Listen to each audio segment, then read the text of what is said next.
Hi everyone, मेरा नाम ऋषभ है और आज हम लोग इस वीडियो में बात करने वाले हैं एथर एनर्जी के आईपीओ के बारे में और क्या इसमें आपको अप्लाई करना है ये भी हम लोग जानेंगे। और लास्ट अगर आपने वीडियो देखा तो आपको 100% पता चल जाएगा कि इस आईपीओ में आपको अप्लाई करना है या फिर नहीं करना है। तो चलिए मैं आपको बताना स्टार्ट करता हूं। तो खास बात सबसे पहले बताना मैं ये स्टार्ट करूंगा कि काफी महीनों से जो आईपीओ का सूखा पड़ा हुआ था, रेगुलर बेसिस पर बात कर रहा हूं, एसएमई आईपीओ की बात नहीं कर रहा हूं मैं। तो रेगुलर बेसिस के जो आईपीओ थे उनमें जो एक सूखा पड़ा हुआ था, उस सूखे को एथर एनर्जी आईपीओ ने आकर खत्म किया है। ये एक इसके पॉजिटिव फेवर में जा सकती है चीज, क्योंकि काफी टाइम के बाद एक आईपीओ आ रहा है। और खास चीज है कि ईवी सेक्टर से रिलेटेड है। ईवी टू व्हीलर मैन्युफैक्चर करती है एथर कंपनी, ये आप सब बहुत अच्छे से जानते हैं। तो ईवी मार्केट में कंपटीशन ऑल्दो बहुत ज्यादा हाई है, पर ईवी मार्केट की ग्रोथ भी बहुत ज्यादा हाई है। आप देख पा रहे हो कि ईवी सेगमेंट में बहुत तेजी से हमारी मार्केट शिफ्ट हो रही है और गाड़ियों की डिमांड लगातार ईवी सेगमेंट में बढ़ती हुई नजर आ रही है। ऑल्दो हम कह सकते हैं कि ओला, बजाज और टीसीएस के कंपेयर में इसका मार्केट शेयर थोड़ा सा कम है, यानी कि कंपटीशन ऑलरेडी हाई है, मैं आपसे ऑलरेडी बता चुका हूं। तो मार्केट कैप कम है, मार्केट कैप भी कम है। तो अब बात कर लेते हैं कि आईपीओ की डिटेल्स के बारे में, कि इस आईपीओ की डिटेल क्या है वो बताऊंगा। इसके बाद आपको पॉजिटिव्स और नेगेटिव्स भी साथ ही साथ बताता चलूंगा। तो आईपीओ की अगर डिटेल की बात करें तो बिडिंग डेट है आज से, यानी कि स्टार्ट हो चुका है, आईपीओ ओपन हो चुका है 28 से लेकर 30, 28, 29 और 30 तीन दिन आपको अप्लाई करने का मौका मिलेगा, आज कल और परसों, जिसमें आप अपना एप्लीकेशन फॉर्म फिल कर सकते हैं। अगर प्राइस रेंज की बात करें तो 304 से 321 पर आप इसे अप्लाई कर सकते हैं। लेकिन जो लोग मोस्टली अप्लाई करते रहते हैं आईपीओ में, उन्हें पता है कि टॉप प्राइस 321 पर ही उन्हें अप्लाई करना पड़ेगा, तभी मिलने के चांसेस ज्यादा होंगे आईपीओ में। लॉट साइज की अगर हम बात करें तो 46 शेयर्स का लॉट साइज रखा गया। एक लॉट में 46 शेयर्स आपको अप्लाई करने पड़ेंगे और मिनिमम एक लॉट तो अप्लाई करना ही पड़ता है। अगर हम लोग इसके इशू साइज की बात करें तो 2980.76 करोड़ का इशू साइज है, जिसमें से 2626 करोड़ फ्रेश इशू है। ये एक बहुत अच्छी चीज लगी मुझे कि मेजर जो चीजें हैं वो फ्रेश इशू से आ रही हैं। बहुत कम 300 साढ़े 300 करोड़ का हमारा ओएफएस है, यानी कि ऑफर फॉर सेल है। प्रमोटर्स इसमें से थोड़ी बहुत सेलिंग कर रहे हैं। बाकी आप देखेंगे तो पूरा का पूरा लगभग फ्रेश इशू हमें नजर आता है। अगर मिनिमम इन्वेस्टमेंट की बात करें कि एक मिनिमम इन्वेस्टमेंट कितना होना चाहिए एक इंसान की बात, तो कट ऑफ प्राइस के हिसाब से 14,766 रुपए मिनिमम इन्वेस्टमेंट, यानी कि मिनिमम आपके बैंक अकाउंट में 14,766 रुपए होने चाहिए, तभी आप इस आईपीओ में अप्लाई कर पाएंगे। अब अगर हम बात करें एम्प्लॉय डिस्काउंट की, तो बाकी है, इसमें तो कुछ नहीं रखा गया कि हीरो मोटोकॉर्प से रिलेटेड थी कंपनी, तो सबको लग रहा था कि शायद शेयर होल्डिंग कोटा आएगा, लेकिन शेयर होल्डर कोटा नहीं आया है। पर जो एम्प्लॉइज है इस कंपनी के, उन्हें डिस्काउंट मिला है 30 रुपए का पर शेयर में, आपको इसमें डिस्काउंट मिलते हुए दिख रहा है। तो एम्प्लॉइज को मुझे काफी अच्छा खासा गेन होता हुआ नजर आ रहा है पर्सनली, अगर मैं आपको बताऊं तो। अब मैं बात करूंगा आपको पॉजिटिव्स और निगेटिव्स की, कि इसमें क्या पॉजिटिव्स हैं। पॉजिटिव्स के बेसिस पर आप अप्लाई कर सकते हैं और निगेटिव के बेसिस पर आप इसे अवॉइड कर सकते हैं। बाकी मैं, क्योंकि बाई सेल रेटिंग तो कुछ दे नहीं सकता इसमें, आपको अप्लाई करना है नहीं करना है, क्योंकि मैं सिविल रजिस्टर्ड नहीं हूं, लेकिन मैं अपना ओपिनियन आपके साथ शेयर कर सकता हूं और इसके पॉजिटिव और निगेटिव्स आपको दोनों ही आपके सामने रख सकता हूं, आपको बता सकता हूं, ताकि आप अपना डिसीजन खुद ले पाए।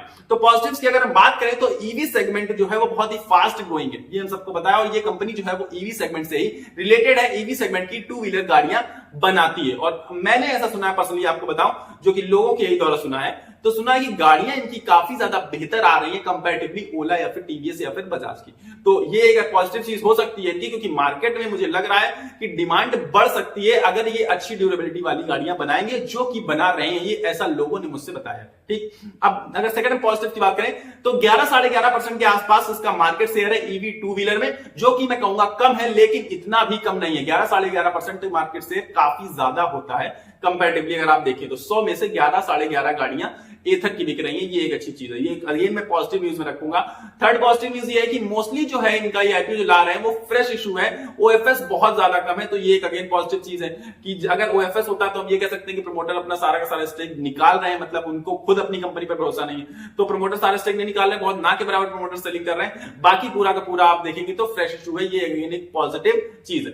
अगर हम फोर्थ पॉजिटिव की बात करें तो जो पैसा आ रहा है जो आईपीओ के द्वारा लगभग 3,000 करोड़ के आसपास, तो उसमें से 927 करोड़, यानी कि लगभग 1,000 करोड़ की अगर हम बात करें, तो उसका ये लोग एक मैन्युफैक्चरिंग हब बनाने वाले हैं। यानी कि जहां पर इनकी गाड़ियां बिल्ट होंगी, तो उसमें आप समझिए कि महाराष्ट्र में ये लोग एक मैन्युफैक्चरिंग प्लांट खोलने जा रहे हैं। तो ये मुझे एक बहुत अच्छी चीज लगी कि एक नया प्लांट खोलने जा रहा है वो महाराष्ट्र जैसी बड़े स्टेट में, जो कि अगेन एक पॉजिटिव न्यूज निकल कर आ रही है। नेक्स्ट अगर हम बात करें तो सिर्फ और सिर्फ 10% ही रिटेल कोटा है, जो कि अगेन मैं कहूंगा अच्छी चीज है कि रिटेलर्स पर कम फोकस है, इनका जो है बहुत ज्यादा मतलब मैच्योर इन्वेस्टर्स पर ज्यादा फोकस है। तो 10% सिर्फ रिटेलर्स को कोटा रखा गया है, जो कि मैं कहूंगा कि अगेन एक अच्छी चीज है। क्वालिफाइड इन्वेस्टर्स के लिए 75% कोटा रखा गया, जो कि बहुत बेहतर चीज है। ये सारी पॉजिटिव न्यूज थी, लेकिन इसके निगेटिव्स भी हैं कुछ, जो कि हमें जानना बहुत ज्यादा इंपॉर्टेंट हो जाता है, क्योंकि कंपनी में काफी सारी प्रॉब्लम्स मुझे नजर आ रही हैं अभी हाल फिलहाल की। अगर हम इस समय की बात करें, हो सकता है 1 साल बाद आपको कुछ चेंज होता हुआ दिखे और कंपनी बहुत डिफरेंट हो जाए,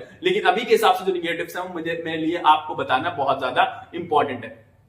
निगेटिव की बात करें तो लॉस मेकिंग कंपनी है, यानी कि फाइनेंशियल्स अच्छे नहीं। सीधी सी बात है, अगर फाइनेंशियल्स अच्छे नहीं तभी तो लॉस मेकिंग कंपनी होगी ना।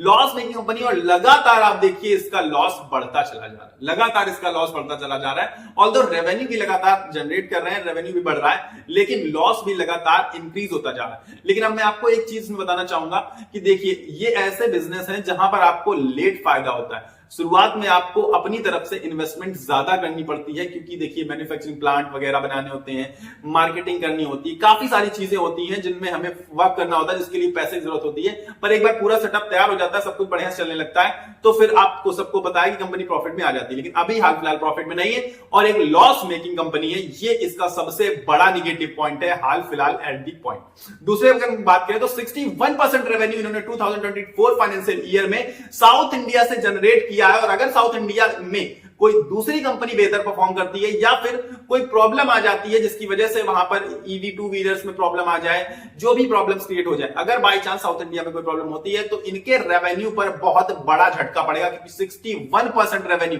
एक बहुत बड़ा मार्जिन कॉल क्रिएट करता है। ठीक, अगर नेक्स्ट चीज की बात करें निगेटिव की, तो कंपटीशन जो है वो बहुत ज्यादा टफ है। ऑलरेडी मैं आपको बता चुका हूं कि इससे आगे कंपनियां हैं मार्केट शेयर में, टीवीएस, ओला, बजाज वगैरह, तो इससे उन्हें कंपटीशन टफ फेस करना पड़ेगा। और इलेक्ट्रिक टू व्हीलर सेगमेंट में लगातार कंपटीशन बढ़ता भी जा रहा है, ये भी आप लगातार देख सकते हैं। नेक्स्ट की अगर हम बात करें तो प्रमोटर होल्डिंग, जो कि अभी तो 50% के ऊपर है, लेकिन जब ये ऑफर फॉर सेल ये सब कुछ हो जाएगा, यानी कि आईपीओ लिस्टेड हो जाएगा, तब आपको समझिए कि 42% सिर्फ और सिर्फ बचेगी प्रमोटर होल्डिंग, जो कि 50% से कम है। तो मैं कहूंगा कि प्रमोटर होल्डिंग भी कम होते हुए आपको नजर आ रही है। नेक्स्ट की अगर बात करें तो निगेटिव पी है। पी जो आपको पता है, वैल्यूएशंस की बात करें, जब लॉस नहीं कंपनी है तो पी तो निगेटिव होगा ही होगा।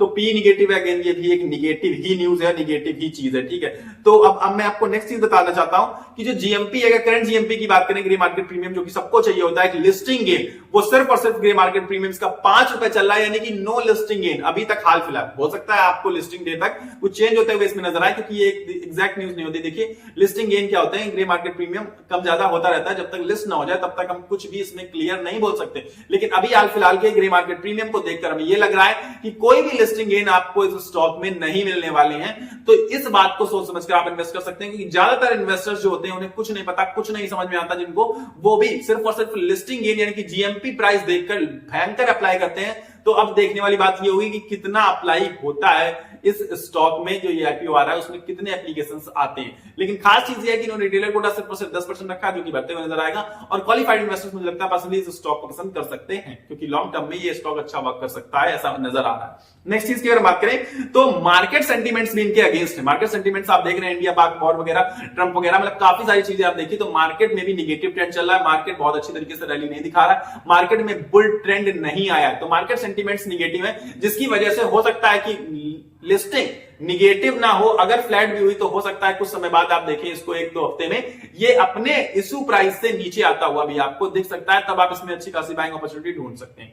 अब बात कर लेते हैं कि ये स्टॉक में आपको अप्लाई कब करना है। तो मैंने आपको ऑलरेडी बता दिया कि 28 से 30 अप्रैल तक, यानी कि आज, कल और परसों। लेकिन अब किस दिन आपका रिफंड आएगा अगर आपको एप्लीकेशन में अलॉटमेंट नहीं मिला तो अब किस दिन रिफंड आएगा, और साथ ही किस दिन ये लिस्ट होते हुए कंपनी नजर आएगी, जो एथर एनर्जी है वो किस दिन शेयर मार्केट में लिस्ट हो जाएगी। तो 28 से 30 आप अप्लाई कर सकते हैं, 2 तारीख को आपका रिफंड आता हुआ नजर आएगा, और 5 तारीख को आपको इसकी लिस्टिंग डेट है, यानी कि 5 मई को ये आपको स्टॉक मार्केट में लिस्ट होते हुए नजर आएगी। और अगर आपको नहीं मिल रहा लेकिन आपको बहुत ज्यादा कंपनी पसंद है तो आप 5 मई को जिस दिन कंपनी लिस्ट हो जाए शेयर मार्केट में, उस दिन आप ओपन मार्केट से भी बाई कर सकते हैं। ये मेरा पर्सनली कहना है और बताना था। सारी चीजें मैंने आई होप आपको बता दी। अगर आपको क्लियर हो चुका होगा कि आपको अप्लाई करना है या फिर नहीं करना है, लेकिन मैं अभी आपसे बता रहा हूं, अभी अपना ओपिनियन मैं आप शेयर करना चाहता हूं कि मुझे लगता है पर्सनली कि जब इसमें लिस्टिंग हो जाएगी तो आपको एक बार अच्छी खासी बाइंग अपॉर्चुनिटी मिलेगी और इश्यू प्राइस से नीचे मिलने के चांसेस हैं, तो शायद आप बाद में भी बाइंग कर सकते हैं ओपन मार्केट से। ये मेरा पर्सनल ओपिनियन है। बाकी आपका क्या ओपिनियन है आप मुझे कमेंट बॉक्स में जरूर से जरूर बताइएगा। साथ ही साथ इस वीडियो को लाइक किए बिना कहीं मत जाइएगा, वीडियो को लाइक कर दीजिए अगर आपको वीडियो पसंद आया है, और चैनल को सब्सक्राइब करके मेरे साथ जुड़ जाइए कि मैं रेगुलर बेसिस पर मार्केट कवर करता हूं, स्टॉक स्पेसिफिक एक्शंस कवर करता हूं, न्यूज कवर करता हूं, आईपीओ एनालिसिस करता हूं। सारी चीजें इस चैनल पर आपको वीडियो के थ्रू, मेरे थ्रू कवर करने को मिलती हैं। तो आप मेरे साथ सब्सक्राइब का बटन दबाकर जुड़ सकते हैं। मिलेंगे अगले वीडियो में, तब तक के लिए आपको अपनी सेहत का ख्याल रखना है। स्वस्थ रहिए, मस्त रहिए। नमस्कार, धन्यवाद।